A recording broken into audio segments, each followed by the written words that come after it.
Hello नमस्ते प्रणाम। मैं हूँ शांति प्रजापति। एक दीदी माँ का गीत लेके आई हूँ। अगर आप लोग पसंद आए तो कमेंट में बताना।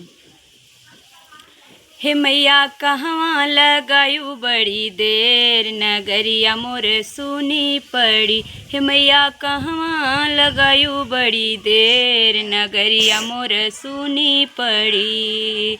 हट गए बाजार गए मलिया के दुकान गए, हट गए बाजार गए मलिया के दुकान गए।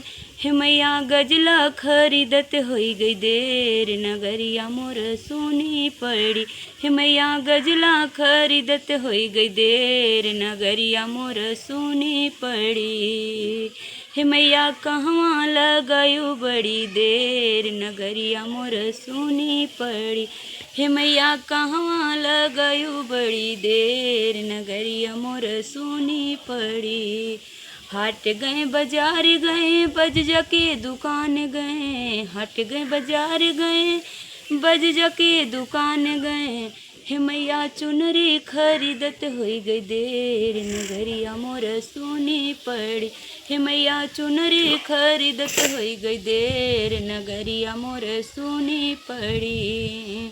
हे मैया कहवा लगायू बड़ी देर, नगरिया मोर सुनी पड़ी। हे मैया कहवा लगायू बड़ी देर, नगरिया मोर सुनी पड़ी। हट गए बाजार गए सोनरा के दुकान गए, हट गए बाजार गए सोनरा के दुकान गए। हे मैया झुलनी खरीदत होई गई देर, नगरिया मोर सुनी पड़ी। हे मैया झुलनी खरीदत होई गई देर, नगरिया मोर सुनी पड़ी।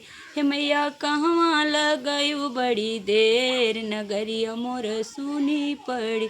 हे मैया कहवा लगायू बड़ी देर, नगरिया मोर सुनी पड़ी। हट गए बाजार गए कोहरा के दुकान गए, हट गए बाजार गए कोहरा के दुकान गए।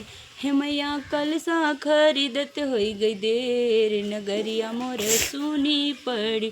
हे मैया कलसा खरीदत होई गई देर, नगरिया मोर सुनी पड़ी। हे मैया कहवा लगायू बड़ी देर, नगरिया मोर सुनी पड़ी। हे मैया कहवा लगायू बड़ी देर, नगरिया मोर सुनी पड़ी।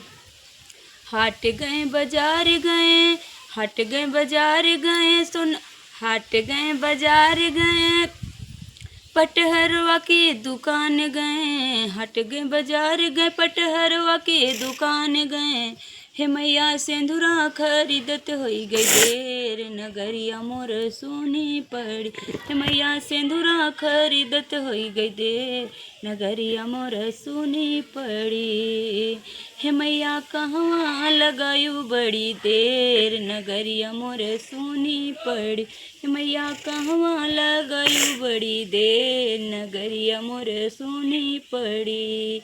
हट गए बाजार गए बनिया के दुकान गए, हट गए बाजार गए बनिया के दुकान गए। हे मैया नारियल खरीदत होई गई देर, हे मैया नारियल खरीदत होई गई देर, नगरिया मोर सुनी पड़ी। हे मैया नारियल खरीदत होई गई देर, नगरिया मोर सुनी पड़ी। हे मैया कहवा लगायू बड़ी देर, नगरिया मोर सुनी पड़ी। हे मैया कहवा लगायू बड़ी देर, नगरिया मोर सुनी पड़ी।